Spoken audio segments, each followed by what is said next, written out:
Hello, my name is Charity, and I'm actually a physiotherapist, and I'm also trained in acupuncture and Chinese medicines.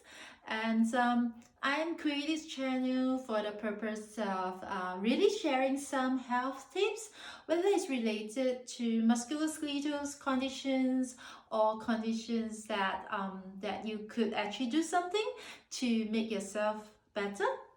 So I must say that it is not to replace any medical advice that you might already have or to replace any medical interventions.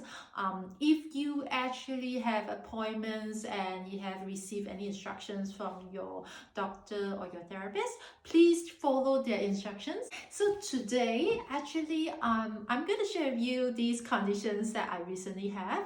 It's called the tennis elbow, right? So it's some of you might already know that I previously was working in Singapore, and I just relocated back to Melbourne about 1.5 months ago.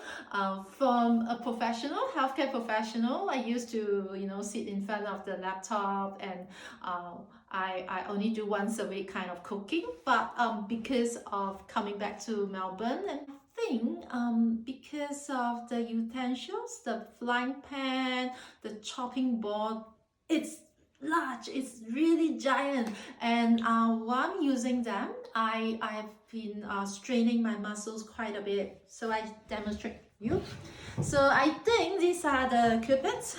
These are the frying pan that make to cause me to have this tennis elbow. I'm not able to really hold it up right now, but I used to able to hold it up and do my flying and things like that.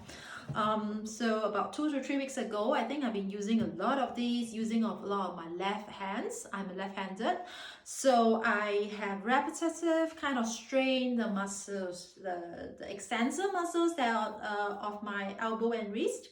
And so today I'm going to share with you about how do you kind of know that you have this tennis elbow.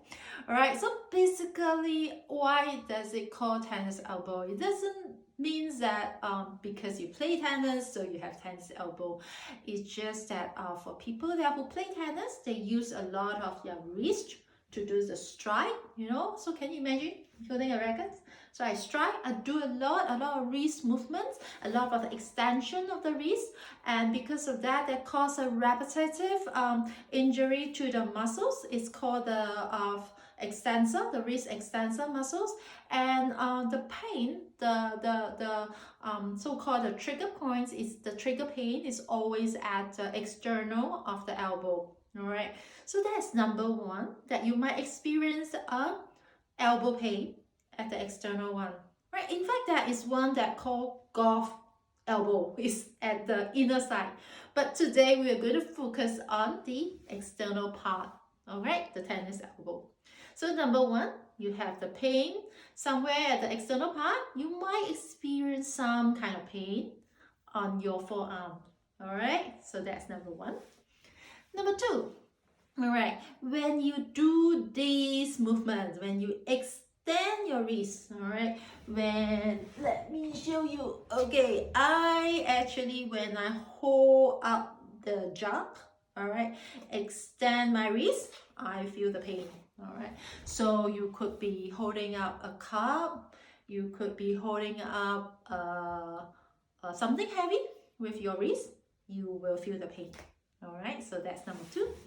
Number three is when you stretch the muscles, you feel the pain. So how do you do it? How do you kind of have a kind of simple self-diagnosis? Is that you can put your forearm on the table, like me, on the cushion. So when you stretch the muscles, all right, so like that, you feel the pain because the muscles is contracting. But on the opposite, when you stretch the muscles, you also feel that nasty pain along your forearm or even right up to your external elbow. All right, so when you do this, right, sometimes you might need to turn to fine tune to find that nasty pain. All right. So these are kind of like the three common symptoms that you will have if you have tennis elbow, or for someone that who have a mild tennis elbow. What you can what you will experience that you don't have all this pain when you move, but you just find that there's a bit of nasty kind of dull aching when you press your elbow, especially on the external side. And if you do, you just try to compare to the other side. Okay, it is quite rarely that someone will have bilateral tennis elbow. Normally it happens through unilateral side on one side. So if you compare and you find that the left side or the right side is more sensitive to touch, to pain, well, that's you might actually have an early sign of tennis elbow. Like I say, you might. All right. So of course, if you are in doubt and you want to check, you can always go to a doctor or a physiotherapist to actually help you to have a very proper diagnosis. So here, I just want to share with you that if you experience any of it, you can actually try to figure it out whether you actually have these issues. All right, of the tips of treating tennis elbow. All right, before then, I will see you. Bye.